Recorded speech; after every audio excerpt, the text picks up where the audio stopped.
Hi, I'm Paul from Lifecycle in Brisbane, and today I'm going to show you how to replace a flat tube.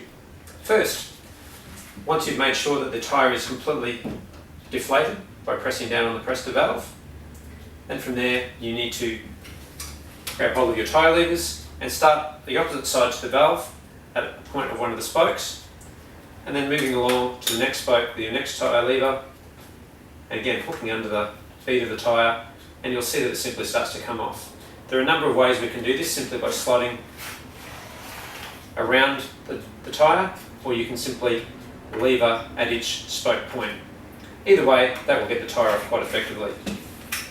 Then from there, once you've got one side of the tube off, you can do it simply by running your finger around as well. This is going to ensure that there'll be less damage done to the tube if you intend to repair it.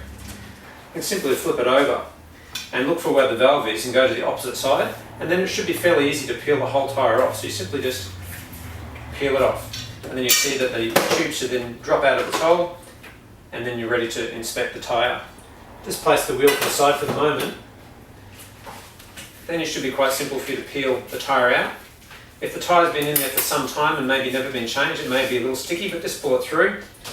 The next thing to do is just have an inspection of your tyre. So first I look externally, just carefully looking through for any cuts or nicks or pieces of glass, metal or staples that may be in the tyre, and then from there you can simply look on the opposite side internally.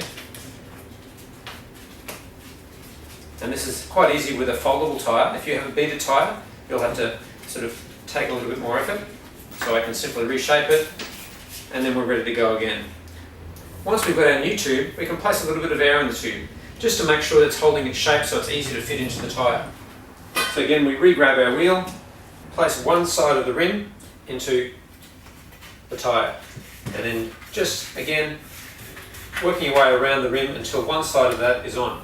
Flip it around, then you need to locate the hole for where the valve goes through. So I usually place it at the top, that way gravity can work for you. Peel back the tyre and pop it through. Again, just carefully working the tyre over the tube, and then you can start working away from the valve and feeding the tube into the tyre. If you feel it falls out a little bit, that's okay. Just work with your hands until you get it around, and then we're in there. And then again, starting from the opposite side of the valve, you can start putting the other side of the tyre onto the rim. So again, using your hand just to hold one in place and then work your way around the tyre. So I've paid special attention to make sure that my tube is not being pinched by the tyre. Just work your way carefully around until you're getting up towards the valve again. And if you're starting to find it's getting a little bit tight, you can use the tyre lever to work it on. This tyre is not too bad. So I can just kind of work the tyre over the rim. This one's quite easy. So just run my hand around to see that there's no sort of bubbles or any lumps where the tube might be caught in the tyre and the rim, and then it looks like we're quite ready to go.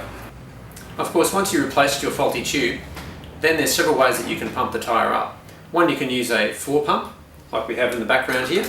You could also use a hand pump, or you could also use a CO2 canister. Okay, that's how you replace a tube. Enjoy your riding.